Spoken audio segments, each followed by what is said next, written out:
les femmes, on a envie de raconter des histoires. On voit arriver dans les équipes de cinéma des femmes qui se sont dit mais le son ça m'intéresse, il y a des cadreuses, il y a des directrices de photographie. Offrir au monde tous ces récits manquants, toutes ces femmes, toutes nos mères, toutes ces femmes noires qui n'ont pas eu la parole. Il y a des filles à la régie, à l'administration. Et puis ensuite, elles ont été aussi souvent filmées par des hommes. Donc là, on ouvre une nouvelle page. Notre silence ne nous protégera pas. J'ai envie de dire ce soir que nous ne nous tairons plus.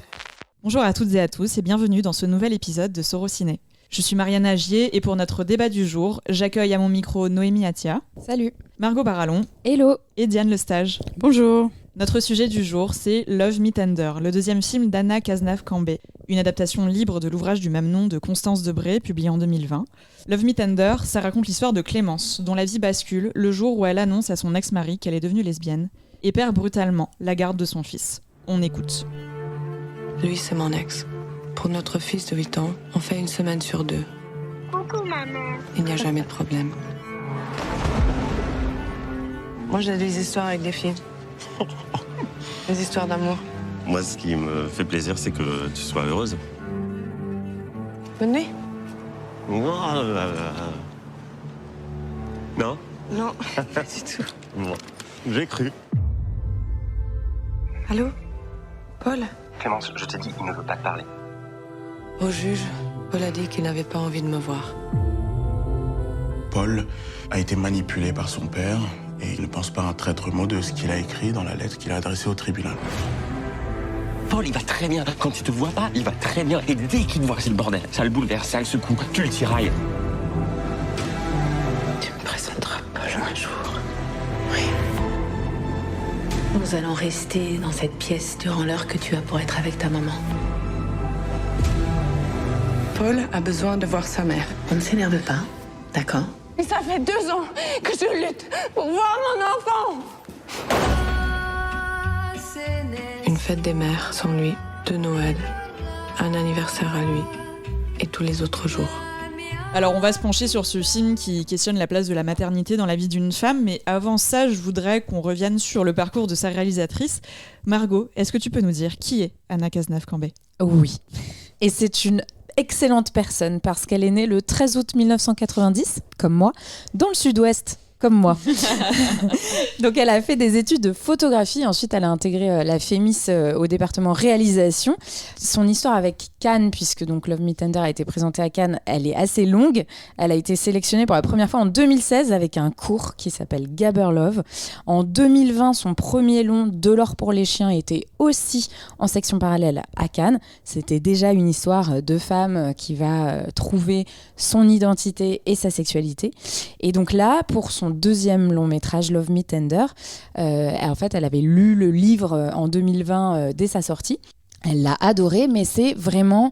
on est venu la chercher pour faire cette adaptation et elle a même été choisie par Constance Debré elle-même. Merci Margot. Alors avant qu'on entame le débat sur ce film, donc Love Me Tender, qui sort en salle ce mercredi 10 décembre, est-ce que vous pouvez me donner votre ressenti sur le film en 2 mots ? Diane, je te laisse commencer. C'est un film qui m'a beaucoup touchée. Enfin, moi, j'aime beaucoup la photographie, surtout d'Anna Cazenave-Cambé, et l'interprétation de Vicky Krieps, que j'ai trouvée assez hallucinante. On va revenir là-dessus, effectivement. Noémie ? Moi, j'ai trouvé que c'est un film qui est extrêmement bien réalisé, avec un rythme qui nous prend vraiment, et ça m'a beaucoup fait pleurer, comme beaucoup de gens qui l'ont vu, je pense. Et toi, Margot ? Eh ben moi, j'avais regretté à Cannes de pas avoir eu vraiment ma grosse chialade. Et en fait, j'ai rattrapé le film après, pendant les reprises à Paris au début de l'été. Et j'étais là, mais c'est pour ça que je l'ai pas eu, parce que je n'ai pas vu Love Me Tender. Et donc oui, j'ai aussi beaucoup pleuré et c'est une excellente chose en l'occurrence. Et moi, comme vous, énorme émotion en voyant le film, et je pense qu'on va avoir vraiment beaucoup l'occasion de s'attarder dessus, mais je pense que le film est en partie une réussite parce qu'il est porté par Vicky Krieps, qui est une actrice vraiment phénoménale dans un rôle qui lui va à merveille. Alors avant qu'on commence notre analyse du film, je voudrais juste vous passer un petit passage de l'interview d'Anna Cazenave-Cambé qu'on avait pu réaliser à l'occasion du passage du film au festival du film féministe des Lilas, où elle parlait notamment de son travail avec Vicky Krieps sur la composition du personnage. Travailler avec Vicky Krieps, ça a été une rencontre très forte à l'endroit du film, de ce qu'on voulait défendre, de ce qu'on voulait raconter de ce personnage, de ce lien avec son enfant. Je pense qu'on se rejoignait sur sur ce que c'est aussi d'être et femme et artiste, d'essayer de placer notre carrière au centre de nos vies. Et je pense qu'en tant qu'actrice, elle comprenait aussi ce que c'était comme déchirement que de devoir, d'être souvent ramenée par la société à cet endroit de choix entre faire carrière et avoir le droit d'être auprès de son enfant.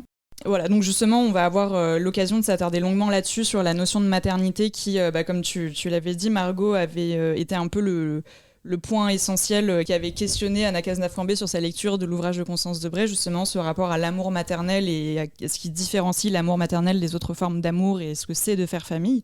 Donc pour commencer ce débat sur le film, je voudrais qu'on s'attarde vraiment sur le personnage de Clémence dans le film, donc adapté directement du personnage d'autofiction que se compose Constance Debré dans son ouvrage.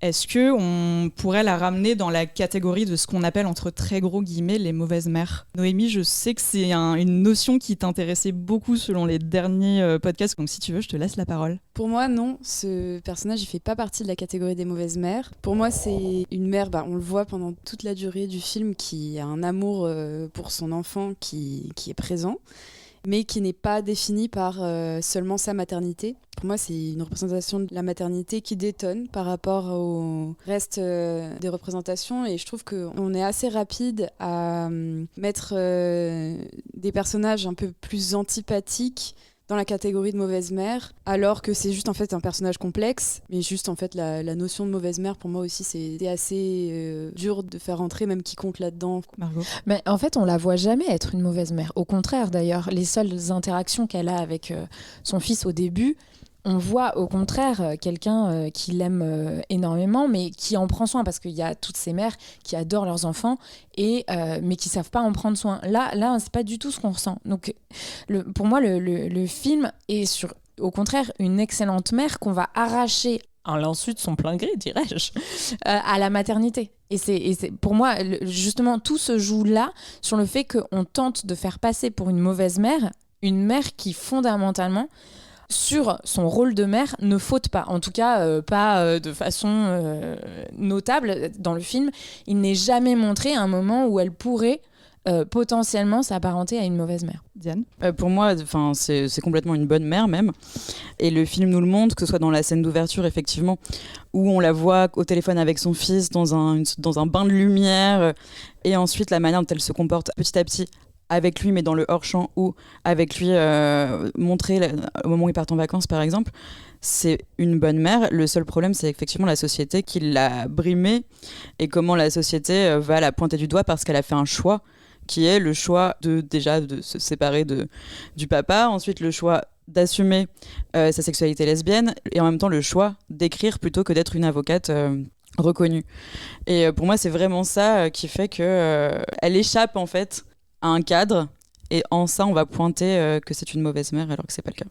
Oui, effectivement, j'utilisais ce terme aussi parce qu'il correspond beaucoup à ce que le film transmet en termes de regard social qu'on porte sur elle. Et je pense notamment au fait que cet arrachement de la garde de l'enfant, il va se prolonger notamment à travers plusieurs scènes d'audience entre le père et la mère, afin de déterminer si oui ou non elle va pouvoir continuer à avoir la garde de son enfant.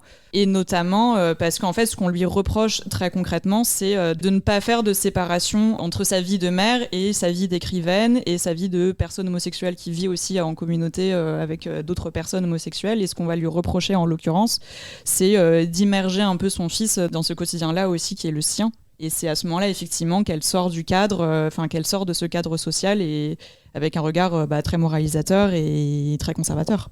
Oui, et je pourrais ajouter à ça, je pense que une autre chose qu'on lui reproche, c'est son côté taiseux, son côté très inaccessible aussi, qui peut aussi rendre ce personnage assez difficile d'accès aussi pour les spectatrices. En fait, c'est ça aussi, je pense que c'est ce que dégage ce personnage, en plus d'avoir ces facteurs, entre gros guillemets, facteurs aggravants, qui sont en fait juste d'être une artiste et d'être lesbienne, qui vont pouvoir la mettre en difficulté. C'est vrai que, en fait, très vite, le point d'achoppement au niveau de la justice va quand même être la situation financière. Enfin, il y a quelque chose vraiment là où, en fait, ce qu'on attend d'un parent, en règle générale, c'est que ses ambitions n'entre pas en contradiction avec le fait d'avoir une chambre en plus dédiée à l'enfant. Et en l'occurrence, comme effectivement, elle veut se consacrer à l'écriture, donc un taf précaire, là, les gens en fait ne comprennent pas. Et ne comprennent pas qu'elle fasse pas passer d'abord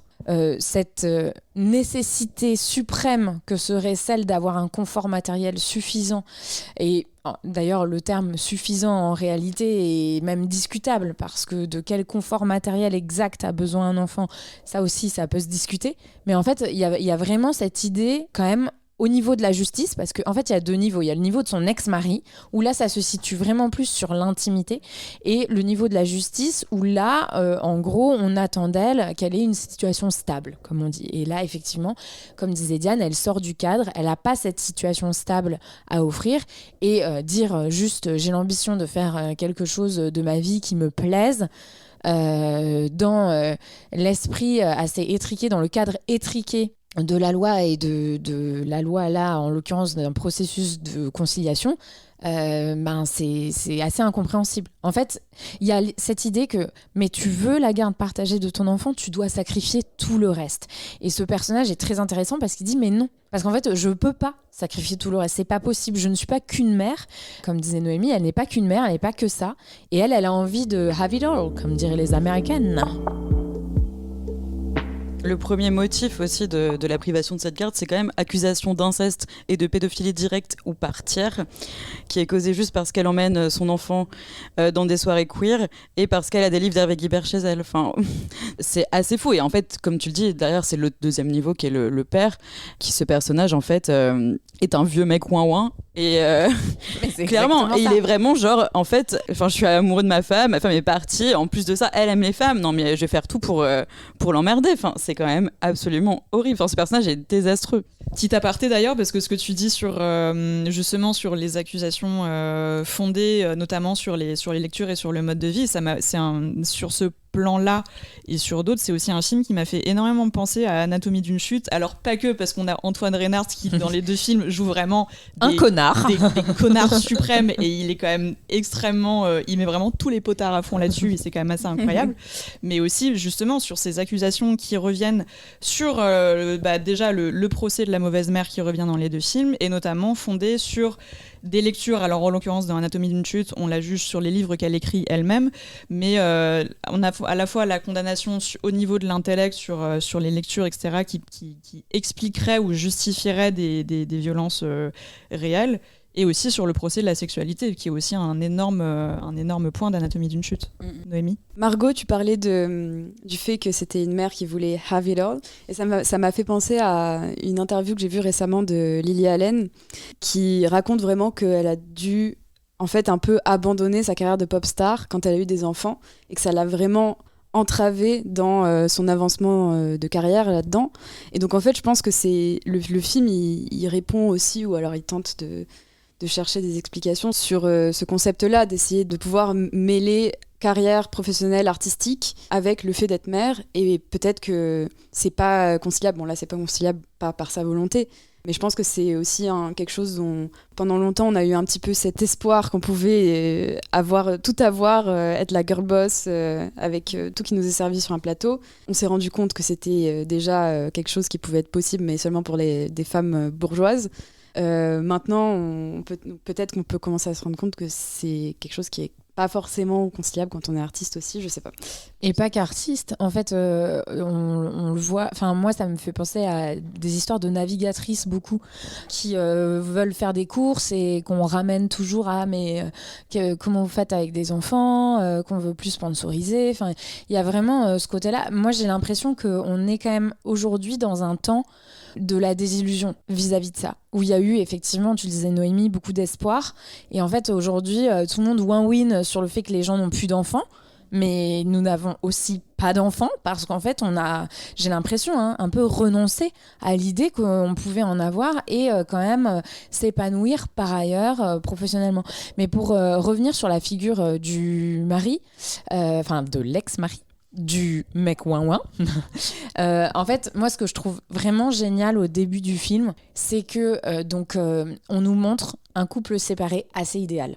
Ils ont l'air de toujours s'apprécier, de vraiment faire passer effectivement le bien-être de l'enfant en premier, par-dessus leurs différends, puisqu'il y a bien dû en avoir puisqu'ils sont séparés.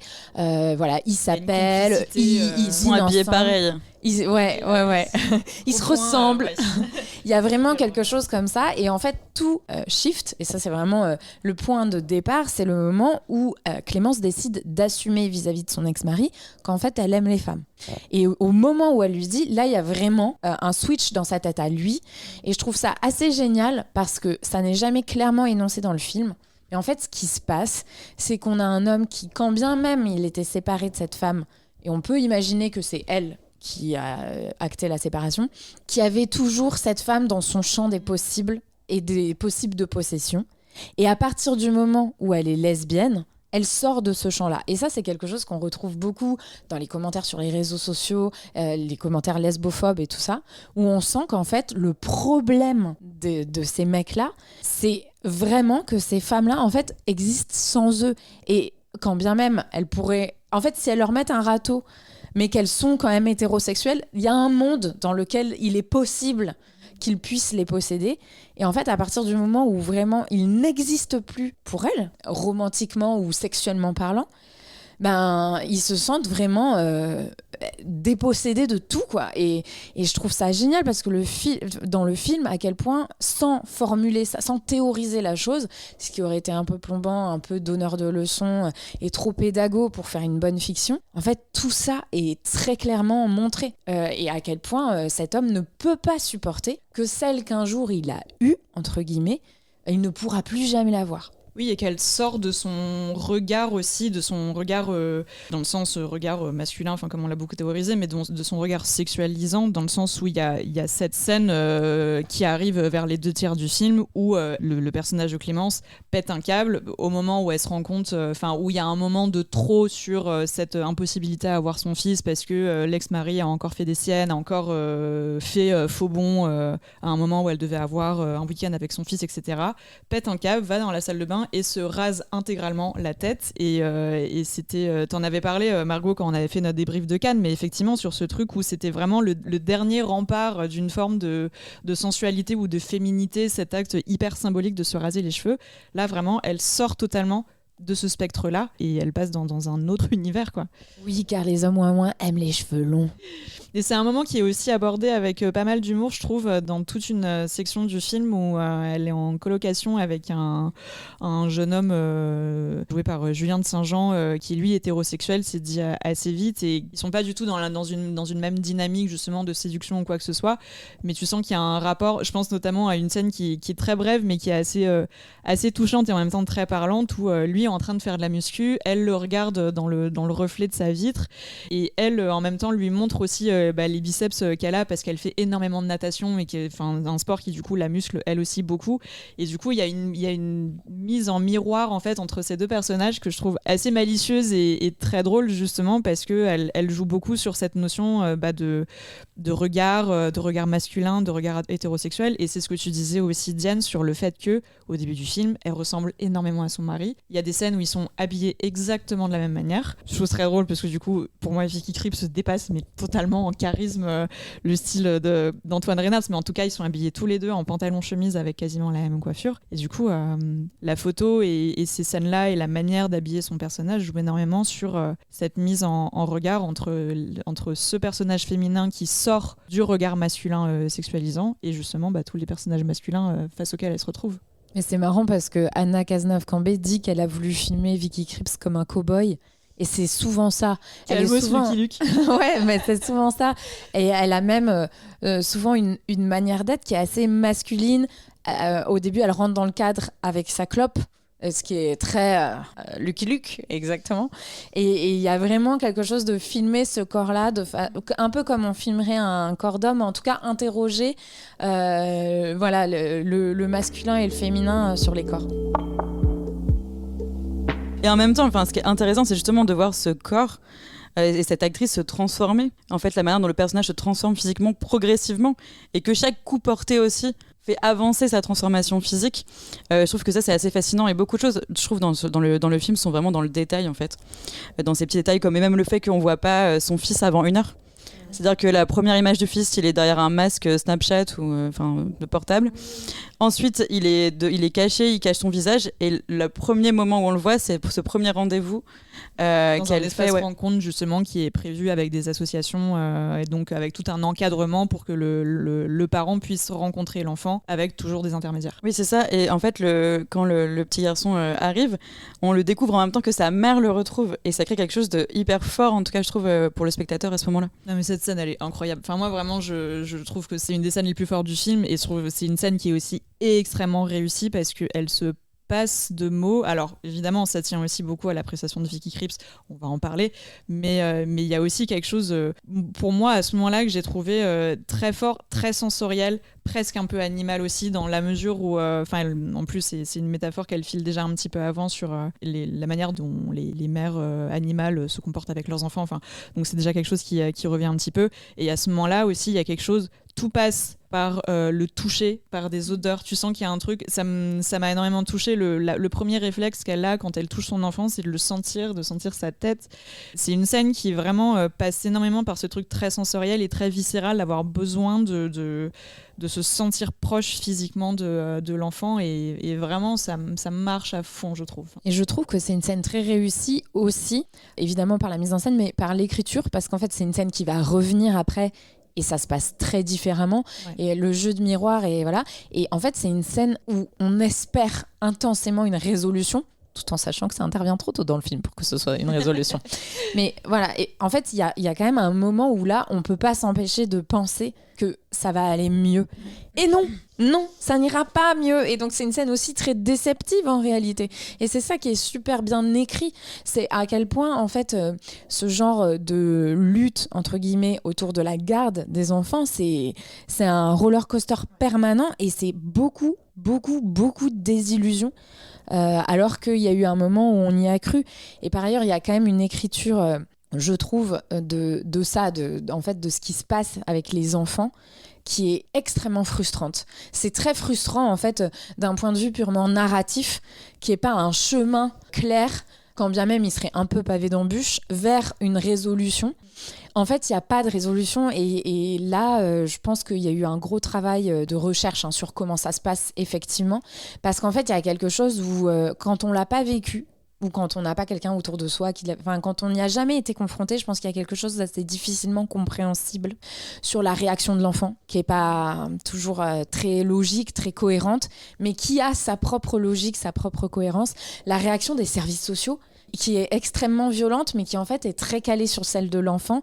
Et eux, ils ne sont mus que par le bien-être de l'enfant. Ils ne sont pas dans la vie de ces gens. Ils sont forts, ils ont des sons de cloche différents, ils ne peuvent se baser que sur les réactions de l'enfant. Et comme l'enfant, il pousse, il tire, il va pas toujours dans la même direction, c'est très compliqué. Et je trouve que le film est extrêmement fin en fait sur ce que ça décrit de tous ces processus qui sont d'une violence pas possible, d'une lenteur incroyable aussi, autour de est-ce qu'on va réussir à trouver une conciliation. Et en fait, on ne sait pas. Et quand on ne sait pas, la seule personne qui on va faire confiance, c'est l'enfant. Et le problème, c'est que l'enfant, il est en construction, il est influencé par un parent, l'autre parent, les deux. Et donc, et ça, c'est hyper violent parce que nous, on a un point de vue plus omniscient sur l'histoire, mais qui n'est pas celui, finalement, de toutes ces... Alors, je ne sais plus si c'est exactement des associatifs ou des gens missionnés par l'État pour gérer ces conciliations, mais ces gens, par définition, n'ont pas de point de vue omniscient et font un peu comme ils peuvent avec ce qu'ils ont, ce qui, parfois, est mal fait, on ne va pas se mentir. Mais ça, je trouve que le film est très juste là-dessus. Tu trouves que c'est omniscient, pardon ? Parce que moi, j'ai l'impression qu'on est vraiment avec elle, surtout. On n'a que le point de vue de Clémence, en fait. Oui, bien sûr, mais en fait, on peut deviner le point de vue du père. Les rares incursions qu'on fait, on peut deviner en tout cas ce qui se passe de l'autre côté et comment il manipule l'enfant. Ouais, justement, je trouve que c'est l'aspect raté du film, mais... Je suis assez d'accord, parce que, autant qu'on mette un peu les pieds dans le plat là-dedans. Puisque justement, on parlait de l'ex-mari joué par Antoine Reynard, c'est vrai que moi, je trouve, et effectivement, je pense qu'on est d'accord, Diane, mais que c'est vraiment pour moi le moment où le film pêche, c'est, je pense, à partir de la seconde moitié du film, il y a des scènes de retrouvailles, entre gros guillemets, enfin, plutôt des scènes de tentatives d'explication avec le mari, avec l'ex-mari, pardon, on va y arriver. Donc avec ces scènes d'explication et où pour le coup Antoine Reynard c'est un jeu complètement hystérique où là pour le coup il joue vraiment l'ex-mari mais qui en fait des caisses, qui est vraiment dans des gros pétages de câbles qui moi me semble déjà beaucoup trop excessive et d'ailleurs on retrouve aussi je trouve des reproches qu'on pouvait faire aussi à Anatomie d'une chute sur le fait que à ce moment-là Antoine Reynard qui jouait l'avocat le proc s'emballe un peu trop. Oui voilà, qui jouait vraiment un petit peu trop sur ce côté excessif là et je trouve ça dommage parce que on perd justement ce côté très trouble qu'on pouvait avoir dans la première moitié du film comme tu le disais Noémie, ce côté de ce personnage féminin qui est très taiseux, qui est très silencieux, qui est parfois condescendant, qui est parfois désagréable aussi avec les femmes qu'elle croise dans ses relations. Et je trouve que là, avec ces réactions d'Antoine Reynard, on tombe dans quelque chose de beaucoup plus manichéen, où elle est vraiment face à un monstre, et c'est vrai que ça devient beaucoup moins intéressant, je trouve. En fait, c'est ça, on comprend pas comment il manipule son enfant. C'est-à-dire que pour moi, il y a aucune... Enfin, on l'a vu une fois gentil, c'est au début, quand effectivement, comme tu le disais, Margot, il contrôle son ex-femme. Mais à partir de tout ça, on ne comprend pas à quel moment il peut... pour manipuler son enfant, il faut qu'il soit doux à des moments. Et il montre... Enfin, le film fait en sorte de nous montrer que des moments où, pour moi, il est dans la surcolère, dans la sur-truc. Enfin, genre, il y a quelque chose qui fonctionne pas à ce moment-là, puisque pour... manipuler un enfant, pour manipuler quelqu'un, pour être quelqu'un qui met sous emprise quelqu'un d'autre, il faut une ambivalence et de la douceur. Il faut mettre une claque et une caresse, c'est comme ça que ça fonctionne, et c'est comme ça qu'on soumet quelqu'un malheureusement. Et c'est comme ça qu'on se fait quand on est fragile, donc un enfant ou quelqu'un juste en situation fragile mentale, c'est comme ça qu'on se laisse avoir. Et là, le film nous montre que juste un monstre en fait, qui est là. Oui, ou même lui par rapport à son ex-femme aussi, je veux dire, il y a quand même... Oui, mais il est monstrueux avec son ex-femme. Oui, je suis d'accord avec vous. Oui, mais avec montrer, en fait, comment il peut manipuler son fils, s'il montre devant son fils, parce que souvent c'est des moments où ils sont tous les trois. L'enfant devrait avoir plus de doutes sur le comportement de son père. Or là, on a l'impression que à la maison, du coup, c'est sûrement le père parfait, mais sauf qu'on le voit péter des câbles devant son fils. Et c'est pour moi là qu'il y a un petit souci en fait de cohérence et qui m'a beaucoup gênée en fait pendant le film parce que ça revient assez souvent. Oui, mais même pour moi, il y a aussi, il aurait même pu l'être aussi avec son ex-femme. Je veux dire, c'est justement, c'est aussi les scènes avec son ex-femme. Enfin, je pense même à un moment, ils sont dans un café et je sais plus ce qu'elle lui dit et en fait, il a des réactions immédiates après une phrase en disant ah bah ça y est, pour toi, ça va tout de suite dans le physique ou t'es vraiment quelqu'un de pas possible, etc. Et en fait, non, elle a rien dit justement. Oui, elle a rien dit. Ouais. Et cette scène, je la trouve un peu ratée parce que je la trouve hyper manichéenne, alors que justement jouer sur ce côté très trouble où justement il y a quelque chose de beaucoup plus vicieux sur la manière dont tu comprends que cet enfant peut être manipulé, ou même lui qui joue une figure très ambivalente, c'est que enfin ils sont quand même aimés très fort, tu sens qu'au début du film ils ont quand même une énorme complicité. Le fait qu'ils switchent aussi vite, c'est quelque chose qui pour moi est pas très réussi quoi. En fait, moi, je suis d'accord avec vous sur le fait que, effectivement, on ne voit pas et du coup, on est obligé d'imaginer que les stratégies que lui-même met en place. On est obligé d'imaginer qu'il y a des moments où il est bien sympa avec ce gosse parce que sinon, ça marcherait pas. Mais alors. On aborde tous un film avec qui on est aussi. Et il se trouve que moi, ma meilleure amie, elle est magistrate et que j'ai beaucoup d'amis qui travaillent, qui sont juges des enfants. Et en fait, ce qu'ils m'ont toujours dit, c'est qu'il y a un truc, les gens, ils deviennent fous quand ils se séparent. Ils deviennent tarés. Et avec les enfants, et des gens qui se sont quand même suffisamment aimés à un moment pour faire voire plusieurs enfants ensemble, ils deviennent fous et ils déploient de la méchanceté, de la vilainie, des trucs atroces. Et donc, moi, je pense qu'en fait, j'ai comblé les trous qui sont évidents dans le film par ça, en imaginant ces choses-là. Et donc, effectivement, ça m'a moins dérangé que vous. Je voudrais aussi qu'on revienne sur... il faut bien qu'on finisse par en parler, mais à l'interprétation de Vicky Krieps, qui je crois en plus est une de tes actrices préférées. Margot, je crois que tu l'avais dit aussi pendant notre bilan canois. Alors je m'en souviens pas, mais je l'ai réécouté. C'est vrai. Je l'adore. J'aime trop cette femme. Vicky Krieps, pour la représenter rapidement, si vous ne la connaissez pas, donc une actrice germano-luxembourgeoise qui a été révélée principalement par le film Phantom Thread de Paul Thomas Anderson, qui était sorti il y a une dizaine d'années et qui a ensuite enchaîné beaucoup de rôles dans du cinéma d'auteur plutôt indépendant, voire très indépendant.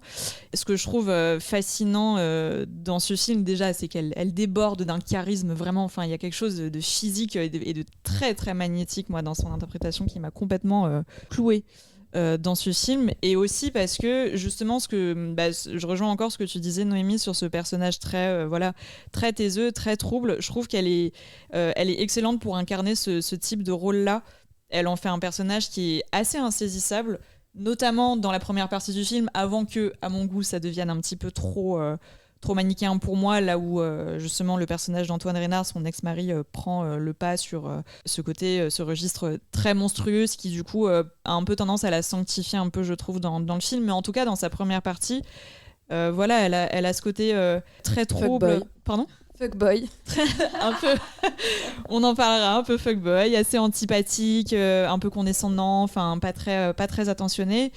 Ce qui, je trouve, a aussi le mérite de sortir de ces registres. On a beaucoup tendance à voir dans ce type de récits des récits vraiment très hagiographiques, très sanctifiés, de mères courage qui se battent pour récupérer leurs enfants, etc. Et je trouve que justement, elle ne tombe pas du tout là-dedans. La réalisatrice et l'actrice sortent complètement de ce jeu-là et en font quelque chose d'assez merveilleux parce que complexe, parce que parfois mal aimable, mais toujours débordant d'un charisme vraiment, enfin, je la trouve incroyable. Ouais, d'ailleurs, on a du mal à comprendre ce qu'ils foutaient ensemble les deux là.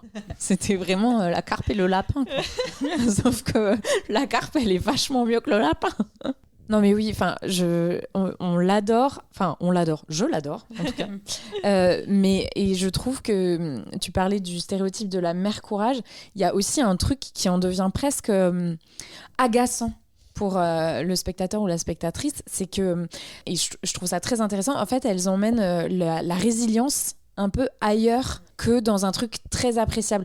Moi, au bout d'un moment, en fait, j'avais envie qu'elle brûle tout, quoi. J'étais là, mais comment se fait-il qu'elle ne brûle pas tout ?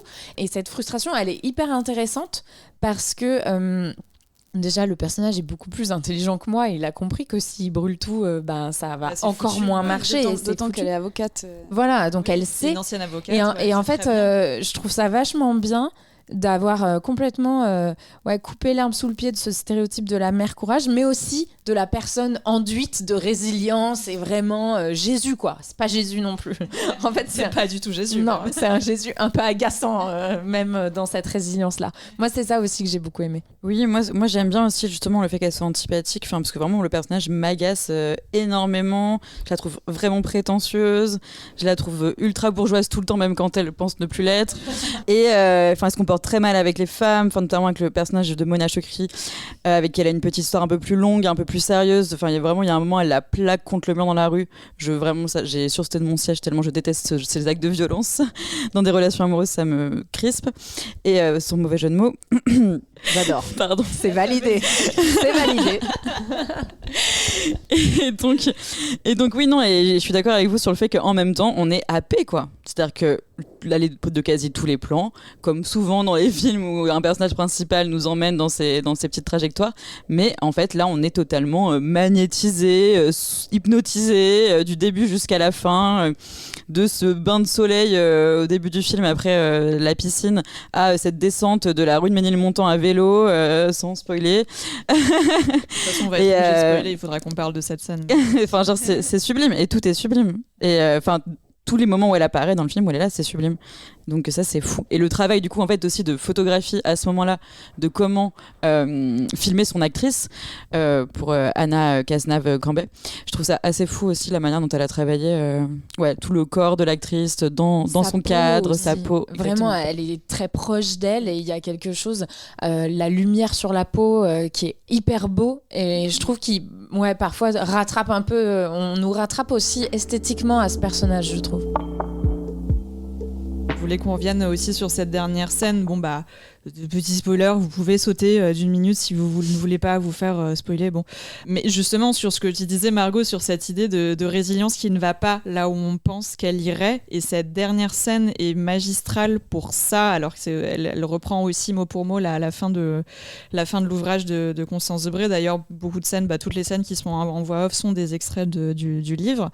Mais cette dernière scène est aussi très très belle dans la manière dont elle est filmée, parce que c'est le moment où c'est de la résilience de la mère, mais qui effectivement n'est pas là où on pense, parce que c'est un deuil en fait. Elle raconte que finalement, elle finit plus ou moins par abandonner et par faire le deuil de cet enfant, parce qu'elle ne peut plus se battre, elle n'a plus la force, elle n'a plus l'énergie, elle n'a plus la colère. C'est surtout ça dont elle parle à la fin, c'est que cette colère finit par disparaître et par se muer vers autre chose et par une forme de deuil. Et c'est ça qui est crève-cœur évidemment, mais qui est aussi assez magistral sur ce qu'on attendrait de la figure justement de la mère un peu sainte. Et là justement on va complètement vers autre chose, sans renoncement non plus de son statut de mère, mais elle a une phrase qui me touche énormément, où elle dit « Peut-être que si un jour tu voudras revenir, tu reviendras toi-même, mais moi je ne peux plus en fait me battre ». Évidemment pas en ces termes-là, mais c'est vraiment ce qui est transmis. C'est une fin qui est très belle, et en plus justement il me semble que c'est le premier moment après toute cette descente aux enfers où justement on retrouve le soleil. On est sur cette descente à vélo sur la rue de Belleville avec un personnage vraiment qui, en plein hiver, qui est baigné par la lumière du soleil, et je trouve ça très beau. Enfin, il y a quelque chose de très mélancolique sur cette lumière un peu de fin de journée d'hiver. C'est très beau, et moi j'ai trouvé ça très réaliste en fait. Ne pas nous donner la récompense, ne pas donner de récompense ni à son personnage, ni à ses spectateurs et spectatrices. C'est-à-dire que non, il y aura pas, ce combat il ne servait à rien. Il y aura pas de fin, de happy end et tout ça, ou même pas d'ouverture en fait. C'est juste advienne que pourra. C'est hyper réaliste. Malheureusement, c'est hyper réaliste. Et il y a aussi, je trouve, mais là aussi peut-être que c'est moi qui ai complété avec ce que je peux connaître du sujet, mais en fait il y a aussi je trouve de sa part à elle, un moment où pour le bien suprême de l'enfant, qui est un peu l'espèce d'épée de Damoclès qui flotte tout le long du film et qui justifie tout un tas de violences, en fait pour le bien de l'enfant aussi, peut-être qu'il faut que j'arrête de me battre. Et ça c'est horrible, parce qu'en fait on renonce à une maternité à laquelle on n'a jamais eu l'intention l'intention de renoncer de quelque manière que ce soit. Et en fait je renonce parce que je me dis aussi que non seulement moi j'ai plus la colère de me battre, mais en plus me battre ne fait pas de bien à cet enfant. Et le fait de voir pour l'enfant un conflit permanent entre ses parents ne lui fait pas du bien. Et je trouve on peut avoir plein d'interprétations là-dessus, mais ouais, pour moi, c'est un tragique absolu. Et j'aime trop la tragédie parce que je suis une drama. Par contre, je voulais aussi rebondir sur t'as parlé de la voix off, Mariana. Moi, je trouve que c'est l'autre aspect plutôt raté du film, c'est en fait le texte de Constance Debré. Pardon, mais moi j'ai pas lu le livre, et je me suis doutée en fait en voyant le film la première fois à Cannes que vu comment c'était écrit, c'était forcément le texte original, et je trouve ça très très mal écrit. Et vraiment genre l'amour appelle la haine appelle l'amour. Enfin, merci de me tuer avec ces phrases toutes faites. Et donc c'est le seul truc qui pour moi ne fonctionne absolument pas dans le film, et donc merci à la réalisatrice d'avoir fait de cette histoire, qui est pour le coup passionnante, d'en avoir fait quelque chose de beau à l'image par ses plans et sa direction d'acteurs et d'actrices, parce que vraiment cette voix off ça va pas du tout, et ce texte c'est vraiment nul.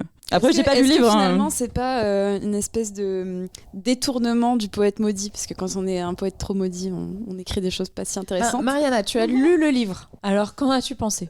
D'autant que effectivement, en ayant lu le livre, Constance Debré se prend beaucoup pour une poétesse maudite. Donc oui, c'est sûr qu'elle détourne beaucoup cet aspect-là. Alors moi, j'ai trouvé, j'ai vu le film, j'ai ensuite lu le livre, et ensuite j'ai revu le film, et je trouve que pour le coup, elle fait plutôt honneur à l'ouvrage, dans le sens où je vais me faire lyncher par plein de gens sans aucun doute, mais si Diane, tu trouves que les moments en voix off sont mauvais, je trouve qu'elle a vraiment pris les meilleurs passages. Je trouve qu'elle a pris les passages. Diane, ne lis pas ce livre. Je pense que ce n'est pas pour toi. J'ai pas trouvé le livre complètement raté. En revanche, c'est sûr qu'il y a des moments moi qui m'ont beaucoup crispé dans le livre parce que je le trouve à beaucoup de reprises très complaisant, mais parce que le livre va beaucoup plus loin. Déjà, il est beaucoup plus radical. Pour le coup, la réalisatrice Anna Cazenave-Cambé, elle y insuffle une tonalité qui est beaucoup plus romanesque et lyrique et sentimentale que le livre, qui est très âpre et qui est très mal aimable, mais je pense que c'est quelque chose qui est assez volontaire, en tout cas au niveau du style. Mais effectivement, elle va aussi beaucoup plus loin, et moi c'est là où ça m'a aussi beaucoup crispé, c'est que le film ne s'attarde pas beaucoup là-dessus, mais c'est vrai que Constance Debré va aussi beaucoup plus loin dans son côté je me sors de toute logique économique, j'ai plus aucune rentrée d'argent, je vis vraiment quasiment comme une SDF en empruntant un petit peu d'argent à droite à gauche à mes amis et en vivant dans des studios du 6e arrondissement. Mais déjà, ouais, comment c'est possible, mais oui, très bien. Non, mais déjà, en fait, il y a un problème de crédibilité. De toute façon, on est dans toute démarche d'autofiction, il y a forcément quelque chose d'un peu crispant. Il y a forcément quelque chose, je trouve, d'un peu mal aimable. Mais c'est vrai que là, en l'occurrence, il y a un truc qui, je trouve, très mis en scène dans cette éloge de la précarité, alors que, Constance Debré, on sait tous à peu près qui c'est, de quelle famille elle est issue. Même si je connais évidemment pas du tout les détails de sa vie personnelle, on sait qu'elle en a aussi beaucoup bavé sur plein d'aspects vis-à-vis de ses parents. Mais il y a... disons que à partir du moment où tu as la liberté de choisir la précarité... Non, mais bien sûr, il y a quelque chose de très mis en scène qui est forcément énormément crispant. Et ce qui peut être aussi assez crispant, même si ça m'a un peu moins dérangé, mais c'est aussi justement sa description de sa sexualité, son rapport aux autres femmes qui est extrêmement violent, qui pour le coup le film ne s'en cache pas, mais où pour le coup je trouve qu'elle a beaucoup de complaisance dans ce statut justement un peu de martyr, je trouve, qu'elle se donne dans l'ouvrage. Donc en l'occurrence, je trouve que le film, chose assez rare, le film est meilleur que le bouquin. En tout cas, je trouve que l'adaptation lui fait vraiment honneur. C'est ce que je pensais. Et justement, je voulais qu'on s'attarde aussi là-dessus pour finir, sur cette représentation de sa sexualité. On l'a beaucoup dit, ce qui fait la force aussi de ce personnage, c'est qu'il y a un peu une juxtaposition de toutes les différentes facettes de sa vie. C'est une mère, c'est une femme lesbienne, c'est une nageuse, c'est une écrivaine. Et justement, cette sexualité, c'est un aspect qui a une très grande place dans le film. Il y a beaucoup de scènes de sexe. C'est d'ailleurs une des caractéristiques principales qui définissent le personnage, justement dans l'exposition du film. On a très vite deux de ses principaux aspects. On la voit à la piscine, en train de sortir de sa session de nage, et tout de suite après, elle croise une femme et elles ont une relation sexuelle dans une cabine, ce qui est assez honorable, je trouve. Je suis allée à la piscine hier, pardon. Mais voilà. Disons que ça a l'air beaucoup plus sensuel que ce qui est physiquement possible dans une cabine avec un maillot de bain collant. Non, c'est mort. Le couleur, il assure. Bref, donc on sent tout de suite que c'est tout de suite démontré, en tout cas comme étant une de ses caractéristiques principales. Donc je pense que ça vaut le coup qu'on s'y attarde. Et justement, cette sexualité, on l'a beaucoup dit, ça fait aussi partie de ses caractéristiques un peu mal aimables. Dans une grande partie du film, elle a quand même beaucoup de relations sexuelles avec des femmes qui sont beaucoup plus jeunes qu'elle, qui souvent se finissent mal, ou en tout cas avec lesquelles elle est souvent pas très respectueuse. Donc je voulais qu'on revienne justement sur cette représentation. Qu'est-ce qu'on en pense, Noémie ? On a enfin une lesbienne masque dans notre film, chose que tu as beaucoup demandé dans nos épisodes d'avant. Oui, je suis ravie de cette représentation. Et oui, en fait, je reviens sur le terme que j'ai lancé tout à l'heure. Pour moi, c'est vraiment un fuckboy. Moi, je trouve que ça va dans cette représentation assez nuancée de ce personnage qui est à la fois un peu détestable et à la fois on est en empathie avec. Qui est que en fait elle se tape des meufs plus jeunes pendant toute une partie du film, et c'est un peu un enchaînement comme ça d'histoires courtes qui est il y a pas de souci avec ça, mais on voit un petit peu un espèce de pattern qui se dessine. Et une fois qu'elle rencontre une femme qui a plus son âge, qui est un petit peu plus dans un état d'esprit similaire, c'est une histoire qui dure un petit peu plus. Mais c'est vrai que si on se met un peu à la place de ces jeunes conquêtes du début, dont une qui est jouée par Park Ji-min, qui était déjà dans la petite dernière, et Monia Chokri qui était dans Des preuves d'amour. Le multiverse lesbien est encore là. Voilà. Mais si on se met à la place de ces conquêtes, on n'a pas trop envie d'être elle, parce que je pense que c'est pas le genre de relation qui est très très enviable, quoi. En fait, c'est intéressant parce qu'on se doute bien que c'est la deuxième partie en fait de sa vie amoureuse, mais ça ressemble à c'est la première partie de sa deuxième partie de vie. Et donc il y a quelque chose aussi de l'ordre à la fois évidemment, oui, il y a quelque chose d'assez inconséquent à tout le moins dans son attitude et qui est sûrement violent pour ses conquêtes et tout ça, mais c'est aussi en fait c'est comme elle revient un petit peu à l'âge de jeune adulte dans sa sexualité et moi c'est ça que j'ai trouvé intéressant, c'est qu'en fait on a un personnage qui vit une autre vie où elle est plus elle-même mais qui se cherche quand même un petit peu de toute évidence et moi ça m'a alors pas dérangé, c'est pas du tout le terme, mais ça m'a plu en fait de voir ça. Il y a quand même une sorte de construction finalement de soi qu'on devine qu'elle n'a pas fait avant, puisqu'avant elle était prisonnière de son hétérosexualité avec son petit lapin. D'ailleurs, c'est marrant de se dire que cette première scène de sexe qui fait vraiment justement un peu scène de début dans les vestiaires de la piscine, parce que moi ça m'a fait penser du coup à La naissance des pieuvres, qui est mon premier film. Ouais, de Céline Sciamma, qui est mon premier film lesbien quand je suis ado, premier film où je vois justement des jeunes filles découvrir leur sexualité dans les douches de la piscine. Avec des maillots qui collent. Avec des maillots qui collent, et je trouvais ça assez fou, en termes de représentation, parce que ça raconte justement exactement, pour rejoindre ton idée de, en fait, elle débute sa sexualité lesbienne, c'est assez marrant. Et pour autant, en dehors de tout ce questionnement-là sur son rapport à la sexualité, les scènes de sexe en elles-mêmes, je les trouvais très belles, très sensuelles, sans pour autant se complaire dans quelque chose de graphique. Paradoxalement, il y en a beaucoup, mais elles sont toutes assez sobres, il me semble, et en cela, très sensuelles. Elles sont très tendres en fait, je trouve, ce qui tranche d'ailleurs avec l'attitude du personnage par ailleurs, et ce qui tranche je crois avec le bouquin. Anna Cazenave-Cambé, elle dit qu'on lui a souvent dit qu'elle avait mis beaucoup plus de tendresse dans son film que ce qui rejaillit du livre, et je pense que ça passe aussi quand même beaucoup par ces scènes-là, et quand bien même tout a l'air inconfortable, le chlore ça pue, les maillots qui collent c'est pas pratique, il y a toujours vraiment une sensualité qui se dégage de ça. Moi j'ai trouvé ça très réussi. Pour continuer sur le rapport à sa sexualité, mais plutôt dans son aspect culturel, je trouve que moi, j'ai vraiment apprécié la représentation justement de la communauté queer dont elle fait partie et qui lui est aussi reprochée par rapport à la garde de son enfant. La réalisatrice, elle n'a pas eu peur d'aller montrer des milieux qui sont déjà des personnes queer qui n'ont pas 20 ans, qui sont plutôt dans la quarantaine, cinquantaine, des amitiés qui sont longues et des complicités entre ces gens, et aussi des lieux qui sont des lieux de fête, des lieux un peu alternatifs. C'était un peu le reproche que j'avais sur Des preuves d'amour, qui était d'un peu oblitérer ces lieux-là. Et voilà, moi juste petit commentaire pour dire que j'ai trouvé ça bien fait. Justement, tu parlais des preuves d'amour. Moi, c'était la dernière question que j'avais pour vous avant de conclure. Donc, je l'ai dit tout à l'heure, Love Me Tender, ça clôt un peu cette trilogie du multiverse lesbien qu'on avait eu en cette fin d'année dans le cinéma français avec La Petite Dernière et Des preuves d'amour.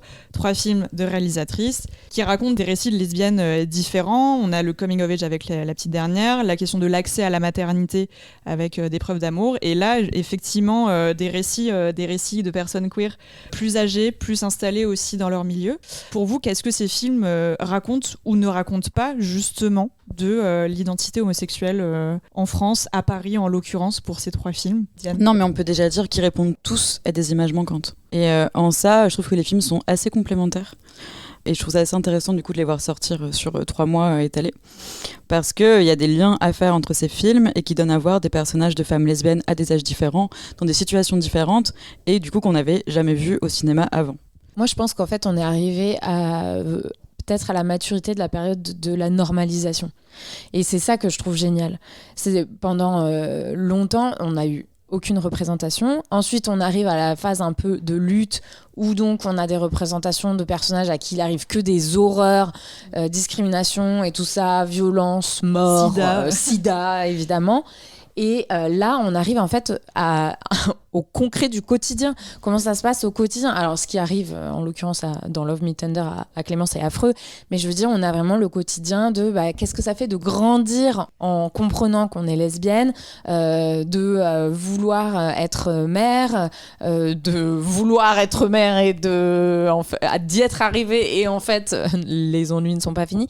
Il y a aussi, je trouve, dans ces 3 films, il y a quand même beaucoup de lumière et beaucoup de tendresse. Et ça, je pense que c'est intéressant. C'est ce que dit beaucoup Alice Douard, la réalisatrice de Des preuves d'amour, c'est que ça manque les récits un peu joyeux aussi. Et il faut montrer que c'est pas que une longue suite de souffrances.